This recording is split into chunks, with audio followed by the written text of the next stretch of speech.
There we go. Cool. Here he comes. Hello. Hey, How are you doing? good. How you doing? Good. Happy 10th anniversary. I know. Happy 10th anniversary. I feel like I should have a cake or something with some I feel candles like we ready to should go. have gotten a cake or even This, cupcakes. I know. This is it, though. This is the way of the celebration of the future. This is it. This is the only way I'm going to celebrate from this point forward. Exactly. Wow, Yeah. 10,000 people in here. Holy crap. I know. Thank you guys for joining us. And I know we got lots of really fun questions yesterday. Your mom said hi. I miss her very much. It's Do you great to miss hear her. Terry? I'm happy she's safe and healthy. Me too. Me too. How's your family doing? Are they all good? Are you staying safe? They're good. Yeah. I don't live with my parents anymore, so I haven't seen them in a minute, but I hear from them. They're great. They're good. They're healthy. My girlfriend who I live with is healthy, so yeah, we're all good over here. The dogs are good, so that's important. Dogs are good. I'm surrounded by a bunch of dog crap right now as we speak. That's, you know. I'll show the viewers in a little bit. That's what they want. I was hoping for like a super zoom. Yeah, we'll get Just a slow-mo the shot for poop. you. Yeah, feels good to me. Yeah. Well, how do you want to start this off? Do you want to start rolling through some questions, or do you want to? Yeah, let's do it. You found some good ones yesterday on Twitter. Yeah. Thank you guys for doing all this, Twitter and the comments on Instagram. Let's start with something easy. Kick-Ass is such an iconic movie with many memorable lines and scenes. What were each of your favorite lines and or scenes to film in the movie? And that was from @SteoFandafYYD. Exactly. Nailed it. Do you want to go first? You want me to answer? Yeah, well, definitely, I think watching the movie, we were talking about it yesterday, but the scene where Nick Cage is dying is both simultaneously like heartbreaking and hilarious. The way he's screaming like "Switch to kryptonite!" Yeah. He's getting blasted with bullets. You're like, I want to be crying, but I can't stop laughing. I thought it was a brilliant performance. Really well done by him. Yeah, likewise. I mean, I think everything he did in it, you know, his kind of Adam West impressions when he was speaking, it was kind of like classic fanboy being able to like put it into a comic book movie and like show something that he loved from his childhood, which is really fun to watch. So Absolutely. yeah. And when he was not Big Daddy, he was pulling that Mr. Rogers vibe the whole way. So the balance between the two of them. The Mr. Rogers vibe with the cardigan. It really was. He had the sweater and the glasses. It was brilliant. Matthew let He's him like do everything he dark, wanted. twisted Mr. Rogers Exactly. that shoots children in the chest. Exactly. I know. I saw someone posted like a little clip earlier today, and it was the opening scene of Mindy and him. So it's like when I'm not in the hit girl outfit, and he's like, a handgun bullet travels at, and then he like, you know, shoots me in the chest. And I just forgot how shocking it is to see an 11-year-old shot in the chest. But it's so caring and loving. He loves you so much when he's doing it. He cares so much. What do you think? Do you think a scene like that could be filmed today? I don't know if a scene like that could have been filmed at the time in another movie in the same way. You know, I feel like I was talking about the other day, and I was just kind of like, you know, it just had that kind of special sauce in the movie. You know, it had the perfect director, the perfect writer, the perfect cast at the right time, and it all just kind of melded together in a way that I think, you know, I don't think could be recreated in the same way. It's kind of one of those perfect capsules. Well, I mean, like no one wanted to buy the movie for Matthew. Yeah. So he funded it himself with his friends. So it has that kind of indie movie vibe in a big action movie, you know? Like it's just made with so much love and care, and proud of that thing. No kidding. All right, let's see what the next one we can grab is. Do it. From @CancerSurvivor1, watching the finished movie, what was your favorite scene or part of the movie? We kind of just answered that. Yeah. Let's see again. And Cancer Survivor, I mean, that's if you've survived cancer, congratulations. Much love to you. Oh, here you go. Milu of L Girl asks, what was the training regimen for the skills that you learned in the movie? And accompanying that, Sahil Klokan said, what was it like to go through the kind of training? You take that one because the biggest Well, stunt I did was did. jumping off a dumpster. So Yeah. Well, we all did some. We all did a good bit, but a little bit over here. I trained for about 7 months altogether. In LA with 8711, and then with Brad Allen, which is kind of the stunt choreographer, the head stunt choreographer of the Jackie Chan stunt crew. And we had some awesome doubles on the movie. Greg Townley, who was a little boy, was my double. Yep. And Talila Craig was my other double, which was really fun. We had Damian Walters, who did Aaron. Good memory. Really awesome God, people. you were 11 when we filmed that. Your memory is incredible. Yeah, well, you know, I don't know. It was a big chunk of your time, for sure. Yeah, it was a big deal. It was a big deal at the time. What about you? Do you remember? I mean, kind of well, suiting up? I know Matthew told Aaron and I not to put on any weight, we wanted to stay scrawny, and our whole fight at the end was like Slapping each other. It was just slapping each other with sticks. Yeah. Like, so there wasn't anything major for us to learn. Yeah. We're like coming to set and we're eating donuts and you're over there in the corner with your knives doing so much badass We did a pull-up contest though, or we did a push-up contest. We did something like that. Please tell me I won. Please tell me I won. Oh, you did actually. I do think you did win. I do think you did win. My biggest accomplishment. I don't know about that, but I know I think you won. But we did it in the kitchen area of that after the hall sequence. Yeah. We were in there and we did it in the kitchen area. Do you ever look back now that you're are you 23? Yeah, 23. You ever look back and go, that is fucking crazy what I did as an 11-year-old on that set? Everything you learned. Like, do you ever take a moment and just be like, I was fucking badass? It's just, it's kind of crazy. It's how much it's influenced me over the years as an adult now. Like, I gained so much physical confidence at such a young age that, you know, and I learned so much through fight training and weapons training that, like, as an adult now, it's kind of influenced me in every role that I've done with being the more strong kind of female, and kind of not shying away from the more heroine aspect of it. Yeah, life-changing. It changed your life in a very, realistic way. Awesome. Yeah. Cool. It was crazy. I know. You were a child and I was a man-child. I was 19. You were a man-child and I was just a child, girl. I know. You were so much more adult than I was on that set. That's for sure. You had your parents around and I didn't. It was like the first time I was not with my parents my whole life. So you just went hog wild? Yeah. I was Did like, you? oh, because I wasn't a part of any of that, you know, because I was a child. Yeah. Well, you know, we shot in London for 3 months, so I got to live on my own for the first time ever. And gosh. The drinking age was 18 out there, so it was definitely a growing experience for me as well. It was, You kind of got into it, yeah. A little bit on the weekends, never. A little bit. Never on set, never during the week. Very professional. Let loose on the weekends. All right, let's move on to another question before I talk about my blackout nights in London. I guess it's a good question for, like, kind of Kick-Ass 2 for your character and being able to kind of suit up. But Vicky Sky 24 on Twitter asks, how did it feel when all three of you put on your superhero suits for the very first time? Yeah. I remember when they did the Red Mist costume, because the first one. In the first movie, it's black up here and red on the chest. Yeah. They had it inverted the first time that they made it. So it's red everywhere and black here, and it looked way too much like Michael Jackson from Thriller. Right. There's nothing menacing about it. Yeah. So they changed it, and it looks fucking awesome. It was a pain in the ass to wear. It was a bunch of leather, and the cape weighed like 20 pounds. So it was trying very to exhausting.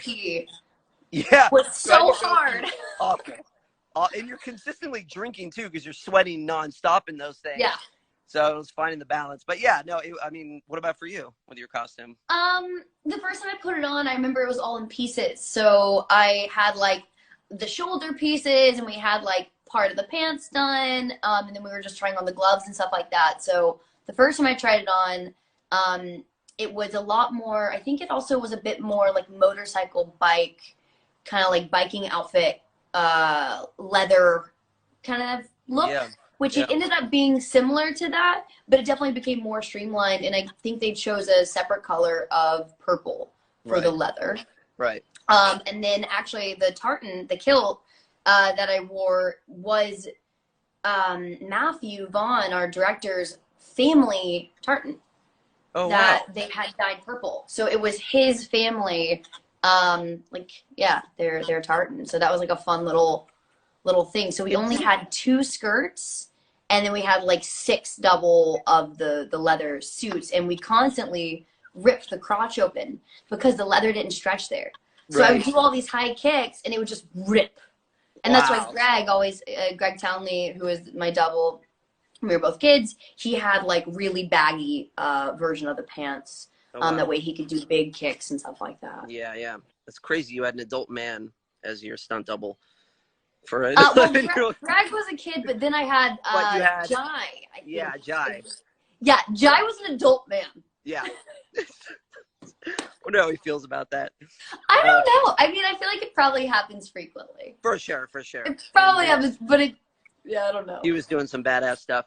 But you brought up Matthew Vaughn. I remember in the Frank D'Amico household, all the art on the walls were replicas of the art that Matthew had in his house.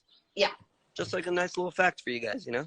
Yeah. He definitely always like kind of has a personal touch in his movies, and he's such a cool director, and he really kind of let us all take the lead on our characters and gave us a freedom, you know what I mean? Totally. And didn't hold us back in any way, which was Yeah, really and we had special. Jane Goldman there on set every day, giving us new lines, letting us do what we wanted. Jane was awesome. She was the coolest. I like this question for you. At Daniel Luke Allen asks, would Mindy McCready get along with Deadpool? Oh, that's a fun question. I feel like, yeah, probably for sure. I think they have a very similar aesthetic to life. Yeah, yeah. That's fucked up. Yeah, exactly. I think for sure the adult Mindy in another world, the adult hit girl, could very easily be right beside Deadpool. Yeah. Start their own little vigilante. Adult hit girl is a trippy thought, huh? What is adult hit girl up to? I saw one of the comic drawings, because you know the comic kept going.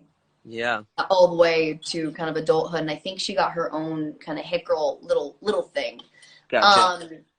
But she really became kind of crazed and like almost, I think, a little Harley Quinn-esque, and Oh, wow. a little trippy. I can't imagine, you know, that you'd probably fare well from being raised like that. Definitely not. Let's see. What else is there? You do like one more and then get Aaron up in here. Yeah, let's do it. How has your life changed since Kick-Ass? I mean, Oh yeah, that's a good one. Yeah. How has your life changed since Kick-Ass, Chris? That was at 2020.Chloë. Daniela asks. I mean, I couldn't say it changed too drastically. I think it changed very drastically after Superbad. Yeah, for kind sure. of like, you know, it put me way up here, and then I got to do what I wanted after, which was like Role Models, Kick-Ass, Neighbors, all that stuff.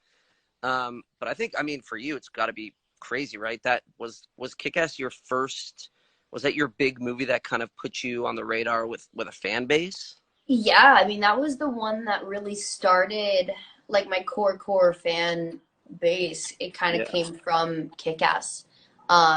And Let Me In, because those two were kind of the same time period. So those two really kind of Was that alarming to be 11 years old and having people recognizing you and coming up to you? Do you remember what that was like? I mean, it was probably crazy for you with Superbad. I mean, you became viral, you know, what we would call viral now. Like you were like the original kind of like early meme with the Hawaii ID. Yeah, you know what I mean? Like, it was, I was 18, so I was definitely like kind of coming into myself, but still just a dumb kid, and having people screaming, you know, lines from that movie, running up to my car door, literally running up to my car door and banging on it and saying like, that's a weird one. I just got to call. But, you know, just stuff like that was very alarming for an 18-year-old. But you had a great support system and a great family around you to kind of keep you safe and protected. Yeah, I felt really lucky to kind of have 4 older brothers that almost acted as if they were bodyguards in it themselves. And I had, you know, my mother and Trevor on set kind of at all times. And then during the press tour, we were always together.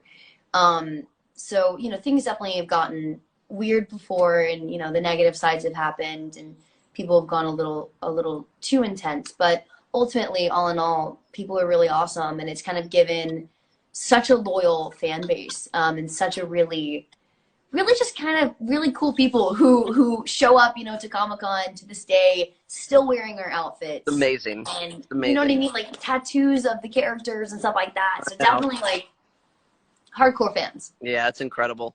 Someone asked a good question for you, and they said, what did you think when you first heard your superhero name, like, said to you in the movie? Red Mist, I thought was badass. I loved it. Yeah. I was very alarmed in the second one when they named it the Motherfucker, because it's just not anything you want screamed at you on the street. At all. At all. You don't know if it's a movie or if someone's just really not okay. Yeah. But, you know, should we get Aaron jumped in here before? Do it. Yeah. That was a lot of fun, Chloe. Thank you for joining. Of course. I'll be Between one not Fern. Yeah. All right. Much love. Thanks for tuning in, everyone. See ya. There we go. All right. Let's see where Aaron is. That was fun. Let's scroll down here. All right.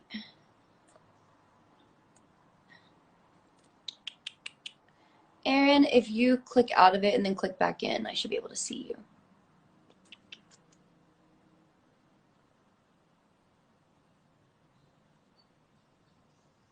Come on.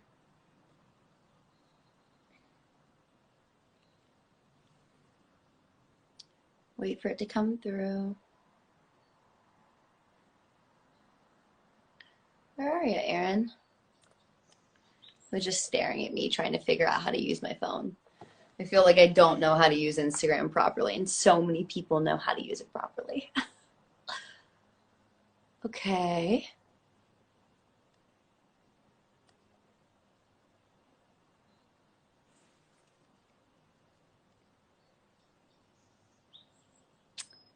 Aaron, if you jump out and then jump back in, I think you'll pop up.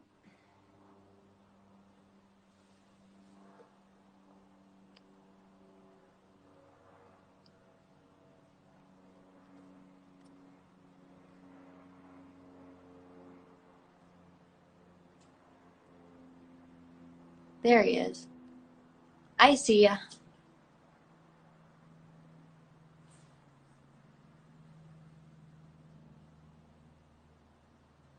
Connecting.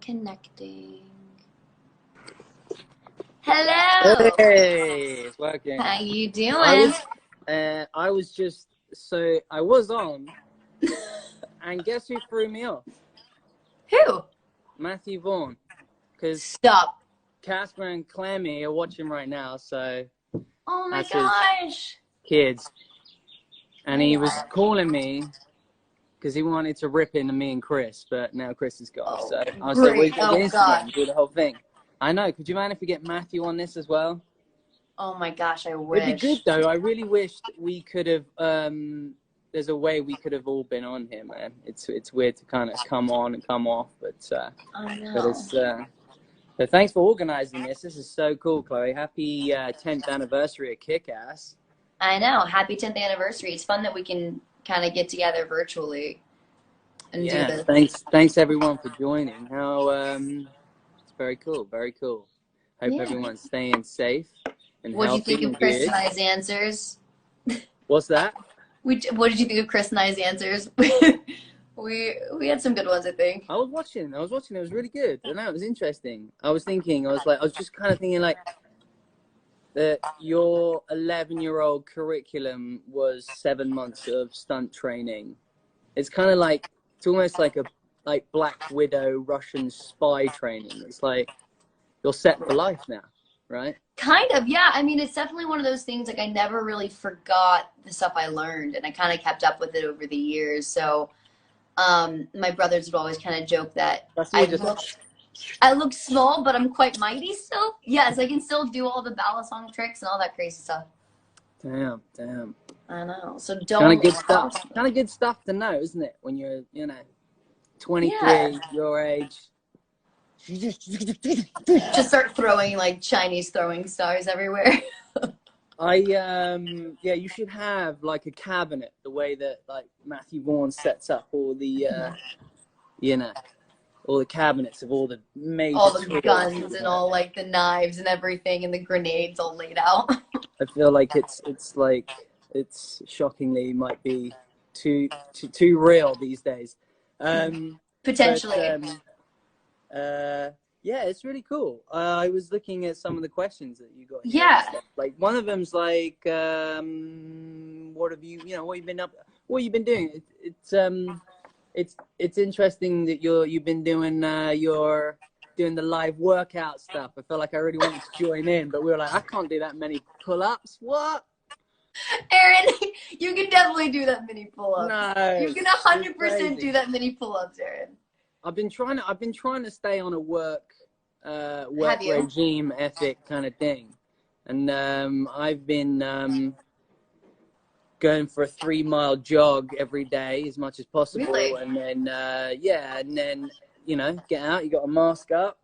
Put your hat on. Trying to stay sane and healthy at the same time. Go for a jog, which is really good. But have you been doing anything else? What's like your daily routine just to kind of get through the day and keep yourself sane and interested in things? Definitely working out's a big one. I mean, I don't have any kids like you do, so I don't have anything that I kind of have to keep up with that much so, but I have my dog Ruby, who right now is making so much noise in the corner. But she's kind of my baby that I have to take care of. So she kind of keeps me on more of a schedule. And actually doing like these Instagram lives is kind of a strange thing to look forward to. Oh, so I was like, I like get to go to bed early and like have something to do tomorrow and talk to you guys. So I feel like only you could drag me on to a live Instagram. Thank you for doing it. As I shut it all down at the end of 2019, so I came back on in order to do this with you and Chris because I love you guys so much. So well, we love you. I mean, it was so many years ago now. Quite honestly, I'm a bit of a hermit, so you've kind of pulled me out. So well, let's get some fan questions in here that people want to hear you answer. Okay. So one of the ones that I asked Chris and we asked each other was the one from Vicky Sky, and it was, how did you feel when you put on your superhero suit for the very first time? And kind of looked at yourself. I mean, I think my general reaction was, my costume wasn't supposed to be cool in any way. It was the complete opposite of cool. So I think the more awkward and bizarre and silly it looked was the better. The major thing for us was trying to figure out how to match the comic book mask, because I think the mask covers the mouth, and so we had to like cut a hole, and we already had this much to work with, and I think we might have done some screen tests with, trying to find out which, what works and what doesn't. And, it was, do you remember we had, the mic packs? I remember how annoying the mic packs were, because you had them in your wrists, right? Yeah, they might have been in my boots or in my feet. So the wiring all the way up the leg and through, over through the mask, and I think they stood here. Yeah, so like trying to go. Yellow lines come there, and then they horrible come all the way up the back. Yeah. But it was funny you were saying about you and Chris were saying about how much you'd like most awkward thing was when I had the battens in the back. It was this whole back strap that you couldn't zip. So if you needed to go to the bathroom, you have to about 3 people undo. You're like pulling things off. go to the bathroom, run back on, go, you know, and then you might have like after a few routines, you've like got sweat patches. It's just Yeah. the irony of a wetsuit. It just didn't keep anything dry on the inside out. So then we'd have to have variations on different wetsuits. And even though they're cut the same, there's always the one that's your favorite. I don't know if, you know, maybe just like a hero mask or whatever. There's one that just fits better than most. Otherwise, some of them are like, I don't know, like push up your nose or like yeah, make you look crazy. Weird. We had a couple hero wigs and one hero mask because it was something about like the black mask, the way that it laid on my face, it would make my eyes kind of scrunch together, and then I couldn't really open them. So there were so many where I'd be like trying to look through the mask. Whereas like Greg, my double, just had like one that was like an oblong eye and one was like a smaller eye. Yeah, I know, it's bizarre, isn't it? It is crazy. I was thinking, what one of these questions is, what's the what's one of the icon? What's something about one of your favorite lines? What's it say? Someone on Twitter, I can't even pronounce that. Kick-Ass is such an iconic movie with many memorable lines and scenes. What were each of your favorite lines and or scenes to film in the movie? Well, that's a bunch of questions. So what's one of your favorite lines, or what's one of your favorite scenes in the Kick-Ass movie? Probably my favorite line is the C word for Hit Girl. That's probably my favorite line. What I was going to say is just like Chloe dropping the C-bomb, just because I remember when you were shooting it and how it was such a, because that was one take, right? Yeah. Matthew. Because I remember really wanted it. You know, Chloe's 11. She had her mum and her brother on set, and I don't even know what the alternate line was, but it obviously was something you did take after take. And then Matthew said, "Yeah, can we all we want is just one take of you dropping the C-bomb, and then." And then that was it. He was like, great, got it, done. That was it. We did the one take, and it was just, I watched it back, and I was like, wow, it's so intense and so funny and so wild. And so, I don't know, it kind of like, I think it just kind of sums up the movie a little bit for me. Like this girl, a tiny little 11-year-old in a purple outfit and a purple wig, saying the C word with you in the corner, just like terrified on the ground.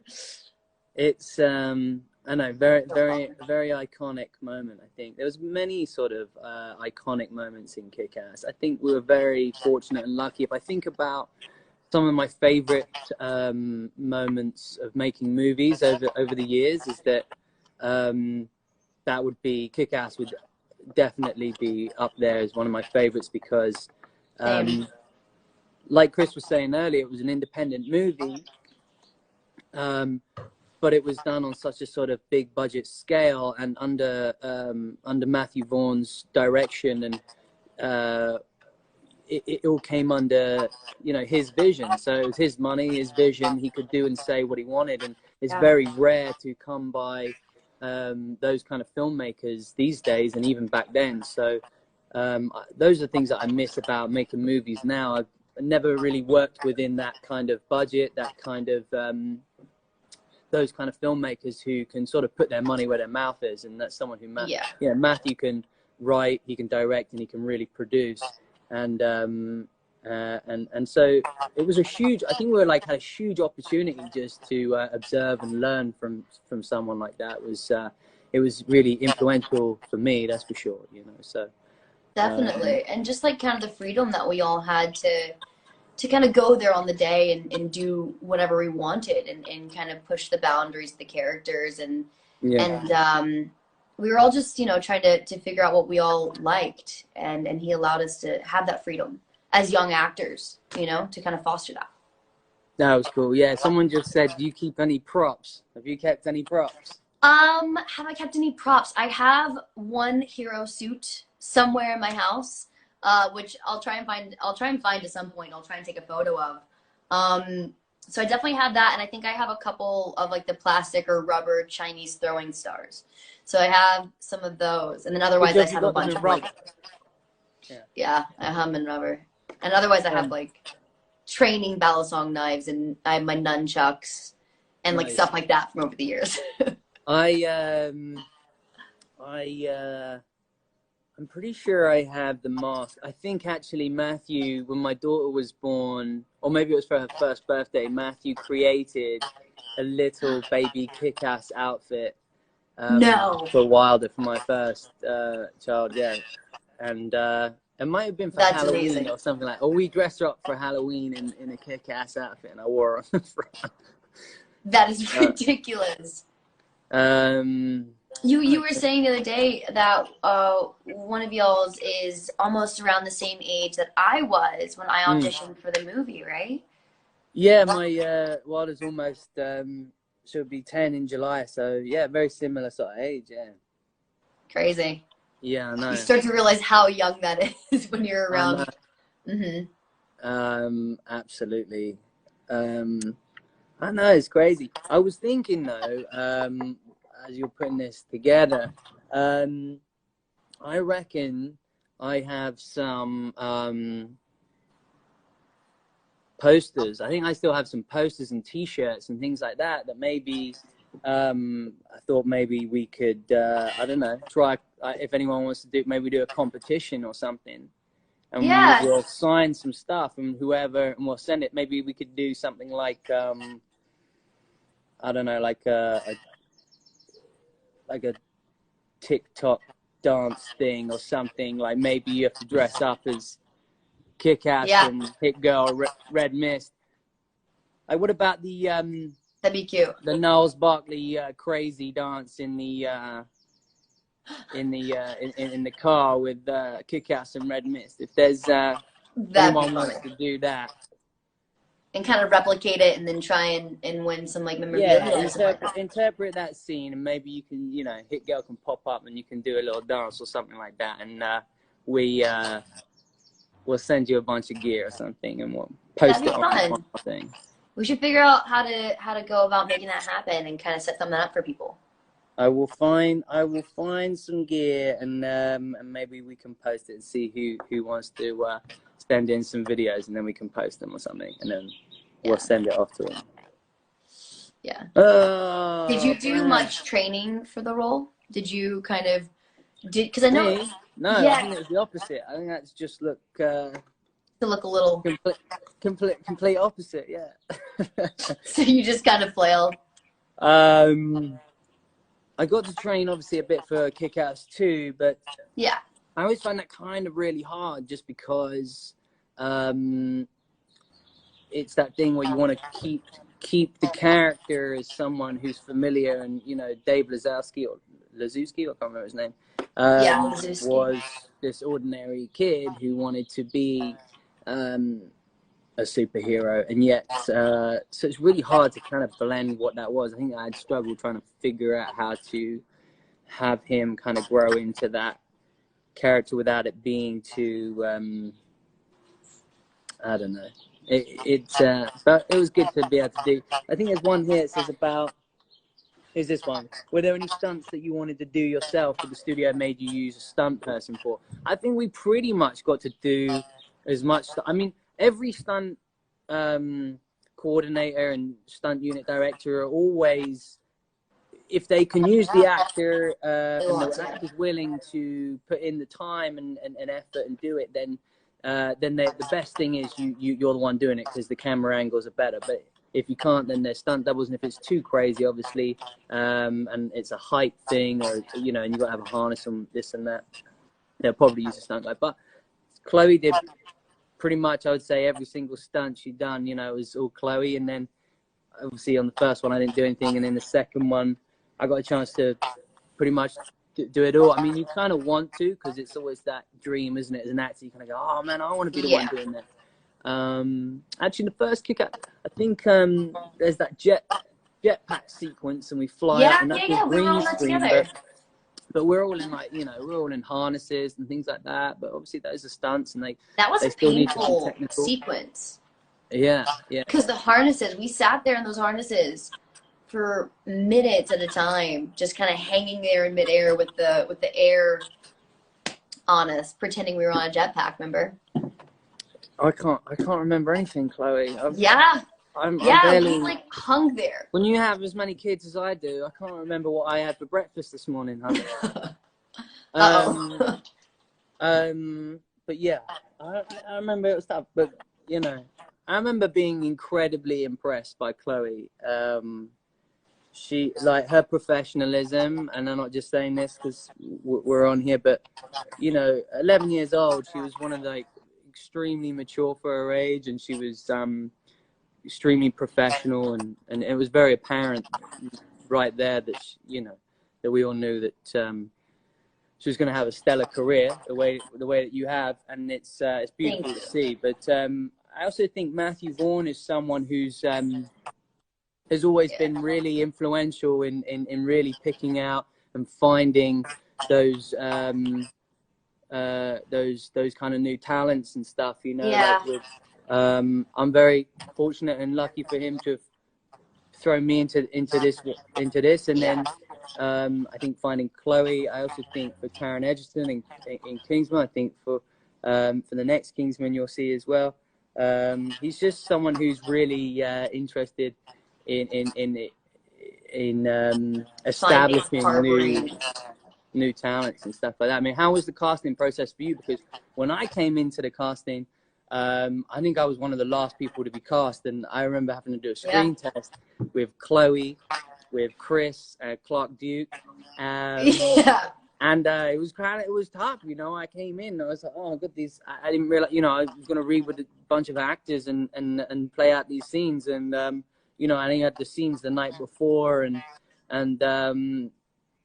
it was a life-changing moment. It really was for me at that time, because I had, how old was I? Probably what, 17, 18, I guess. I had moved to Los Angeles, and to continue acting, and I'd been there for 3 months, and I'd been going to audition, you know, door to door, and I was about to leave that day, and I was about to Really? to the end of it, really. Wow. And yeah, so I was heading to the airport the day before when I met Matthew. That's crazy. And he said, turn around and come back tomorrow and do a screen test. So I then, after that screen test, I went straight to the airport. But then he gave me the job the next day. So it was one of those poignant sort of turning moments. How was it for you? I mean, that's, you know, that was kind of the interesting thing about Matthew is also, even with like the casting process, he just kind of takes his own lead with it. There was another girl, I think, that he was about to cast, or had almost cast for the character. And I kind of got a last minute audition. And I came in, I think, again, I got like the sides, I think, really quickly. I think it was like the day before or so, like that. And I, you know, prepared it as best that I could, and I came in, and I met him, and it just kind of all worked. And then we found out, I think it was like a day or two later, that he wanted me to be a part of it. I might have read again. I don't quite remember all the intricacies of it, but it was kind of a crazy process, because it was like almost a sure bet that I wasn't going to get it, because it was almost cast already. And then he gave it to me, and I mean, he, you know, continued for years, and still does, you know, checking in and continuing to like give advice. And he's just he's kind of like a hands-on person in general. He's not just like a director, you know what I mean? He's somebody who wants to be a part of the lives of the people that he casts, and to kind of continue that. And he's the funniest. He's such an interesting guy. It's crazy to me that his kids are so much older now, and they're functioning. I know. Teenagers. He said on the phone. He just said on the phone. He goes, "I was looking at them, and they were, you know, they're my babies at the time." So Clemmy was tiny. I remember Clemmy was like, when I first met her, I mean, she was like a little tot. I know. Wild. What was it like when did you know it was going to be Nick Cage, or did you? What point did you find out? And when you met him, what was the experience like working with Nicolas Cage and him playing your father? It must have been like he's badass. So. Like one of the coolest actors ever. I mean, I was always like, you know, like Raising Arizona was such a cool movie, and I kind of weirdly enough loved that movie when I was younger. And so I was super excited to meet him, and I think I found out, I don't know. I think we found out like before we got to London and everything that he was going to be a part of it, or at least they were trying to get him to be a part of it. And then he really responded to the character and the script. And then when we started kind of doing some rehearsals and getting together, it was just so off the wall, because in the beginning he didn't kind of show any of his Adam West almost kind of impression with the character. And then all of a sudden we got on set and he just started throwing these things in. And it just kind of, you know, it just shows what a smart actor he is, because he built so much into a character that I think, you know, made Big Daddy so special. And that their relationship was so twisted, but also so beautiful in a way that you really cared for their father-daughter relationship, no matter how dark it was at times. I remember I remember one of the rehearsals. I can't remember, where Nick was talking to Matthew about doing a bit of the Adam West thing, and I remember we did like a reading or something, and he started like breaking it up in the Adam West way, and I remember thinking, wow, how crazy and how wild and how brave that you're gonna like. Brave. I don't know, that thing where you get really nervous, and I think as an actor, it told me a lot. It told me a lot about not playing safe. Like, there are lines on the script that you could just deliver and play it safe. And I feel like Nick Cage is such a seasoned actor that he will never play it safe. Like, no. He's gonna experiment as much as possible, and you know, maybe 5 times out of 10 it doesn't pull off and doesn't work, but the other 5 are going to be iconic, brilliant moments. And I think for me at that age, watching Nick take that role well off the page and building something was like, oh, that's real acting right there. That's in the world of Gary Oldman, and Daniel Day-Lewis, many others who can it takes it to a whole other dimension. So that was impressive, even if it is in comedy as well, right? It had a lot of comedy. It doesn't have to be drama, but it was that was really cool. That was really, really cool. Did you find it fun to kind of jump and do another like an actual superhero film after playing a kind of fake, you know, wannabe superhero, then going and actually being super badass and being super cool? Was it kind of fun to be powerful? I think there was like definitely a feeling of being able to do something I hadn't done, I suppose. I don't really you know, I still have to look at it as a character in its own, and I guess ultimately that character really never got its opportunity to even get the costume. So in that sense, it was a lot of fun to play something different and play a sort of a character that had a superpower rather than and it kind of the irony of it, I guess, was kind of interesting, you know. But how about you? Did you have to real superhero? I feel like I'm sure they've been knocking at your door every which way. I think what would be awesome would actually be like a Hit Girl, you know, like limited movie series or something. You know, I'm sure that would be insane.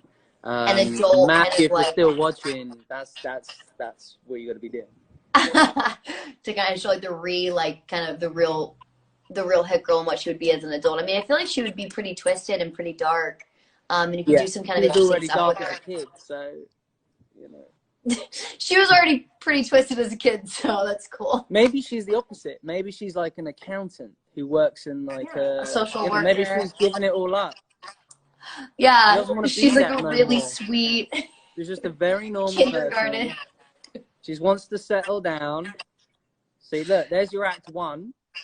Exactly. She wants to settle down. She wants a real boyfriend, normal person, doesn't want to deal with it anymore. She's got like 2 kids. Then Solid Dave girl. Lazuski ends up knocking on the door. And he gives her a stupid plan. And that's it. She goes back to the cupboard. And behind the cupboard is the costume, the hit girl costume. There it is. She stares at it for a while. It's tiny. She then It's puts like it an away again 11-year-old and says, costume. no, it's not for me. It's not for me. Rolls round and someone has her back. It takes her boyfriend. And she's like, no, you don't mess with my boyfriend. With me. And she goes back. She puts the outfit on and it doesn't fit anymore. Because it's just not. It's She's child grown out of it. It just doesn't fit. Yeah. And it looks really weird. And it's like here. And you're like, oh, yeah, no. she's like. And then you're like, oh. And then you have to remake your own one. Cut in montage. Out of bed making sheets. Lots of montage making it. And it's like And then she's out on town. Yeah. There you go. There's that And she doesn't one. know how to fight Go straight into anymore. act 2. Have you? We'll wrap this up. But have you, just real quick, for anybody out there who's just thinking of things to do, what have you been doing? That's like, have you been cooking a lot? Have you been doing things? Have you been watching? We've been doing this thing. Ryan Heffington, the dance choreographer for the Sia videos. He does like a live. Like dance class? Yeah. Oh, it's a lot of fun. We do it with the kids. It's so much fun. Oh, that's so fun. That's a lot of fun to do. That's fun. Yeah, I've been cooking a ton. I've been really lucky that we have such good farms around LA, so I've been able to kind of order direct from farms and get all That's really good. my produce that way. That way we don't go to the store. Yeah. And we've just been kind of like messing around, been baking bread from scratch. Our friend Rachel gave me her sourdough starter, so I'm going to make sourdough. My wife's got a sourdough starter. We got a sourdough starter. Yeah, I was 45 years old. How old's yours? Mine's not so old. Mine is probably about a month. Right. We'll compare sourdough bread. I'll send you a sourdough, and you can send me one. Yeah. We should do a live sourdough bake-off. Okay. No, well, honestly, this is it for me. I'm done. I'm leaving again. I'll be back next week, we're also going to do, okay, cool. I will. I'm contemplating just shutting it all down again. Maybe I'll hold it up for a little bit longer. I know it means a lot to everyone that you like kind of came out the I show. don't know. I did see a comment just come up and say, Aaron, you're making me tired. So there's like lots of Z's. Like, oh my god. Oh my god, stop. I'm actually dead. Yeah. So I guess I better leave and better go. Thank you for doing this. Thank you. 10th. Thanks, Chloe. Thanks for arranging this and putting it together. I think it's a really cool, really smart thing to do. And happy 10th anniversary for Kick-Ass. Matthew, hope you're still watching. Thank you for putting this all together, making this crew happen. All right. Thanks, 10 years and we don't hate each other yet. No. Wait till Kick-Ass 3. We'll see. Uh-oh, ... You really left everyone on a cliffhanger now. All right. Lots of love to everyone. Bye. Thanks for having me on. Take care. Bye, huh?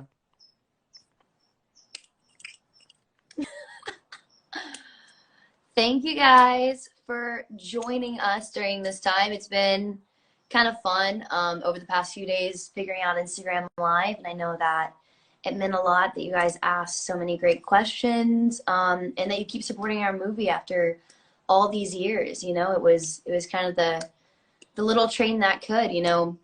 Matthew championed this movie on his own dime. No one would pick up the project. And then, once we made the movie, everyone was really in love with it and they supported it, and we got it sold and it came out. So it means a lot that you guys have supported us for so many years. And yeah, thank you. Check it out. I'm on Friday with Chris. We're going to watch the movie at 12 noon with Mark Millar, who is the comic book creator. So we're going to watch the movie and live tweet it on Friday at 12 if you want to join us for that.